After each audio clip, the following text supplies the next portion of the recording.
Praja Shanti party అధ్యక్షుడు KA Paul Tadepalli CM camp office వద్ద హల్చల్ చేశారు. సీఎం జగన్ను కలిసేందుకు కేఏ పాల్ తాడేపల్లి క్యాంపు కార్యాలయానికి వెళ్లారు. అయితే సీఎం అపాయింట్మెంట్ లేకపోవడంతో కేఏ పాల్ను పోలీసులు అడ్డుకున్నారు. దీంతో కేఏ పాల్ క్యాంప్ ఆఫీస్ సమీపంలో కూర్చున్నారు. ఈ రోజంతా సీఎం జగన్ అపాయింట్మెంట్ కోసం ఎదురు చూస్తానని భీష్మించుకొని కూర్చున్నారు. సీఎం జగన్ అపాయింట్మెంట్ ఇస్తే దీవిస్తానని, లేదంటే శపిస్తానన్నారు. కాసేపు ఎదురుచూసిన కేఏ పాల్ అనంతరం అక్కడి నుంచి వెనుదిరిగారు.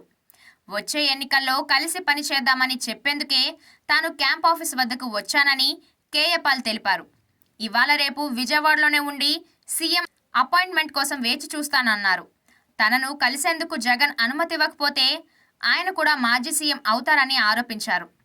వచ్చే అసెంబ్లీ ఎన్నికల్లో వైసీపీ 175 సీట్లు గెలుస్తుందో, 75 లేదా 25 సీట్లు గెలుస్తుందో తనకు తెలీదన్నారు.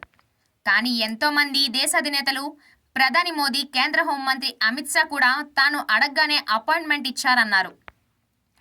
కేఏ పాల్ తెలుగు రాష్ట్రాల్లో పర్యటిస్తూ కీలక నేతలపై తరచూ విమర్శలు చేస్తుంటారు. ముఖ్యంగా ఏపీలో చంద్రబాబు, పవన్ కళ్యాణ్పై విమర్శలు చేస్తూ వార్తల్లో నిలుస్తుంటారు. కేఏ పాల్ ఏం మాట్లాడినా తెగ వైరల్ అవుతుంది.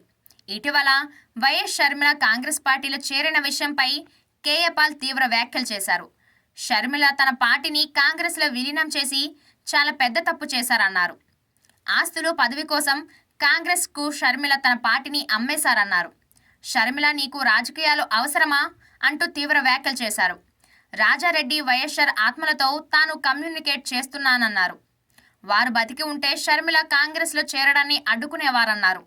సీఎం జగన్ను తిట్టడం, ఏపీని నాశనం చేయడం షర్మిల పని అంటూ కేఏ పాల్ విమర్శలు చేశారు.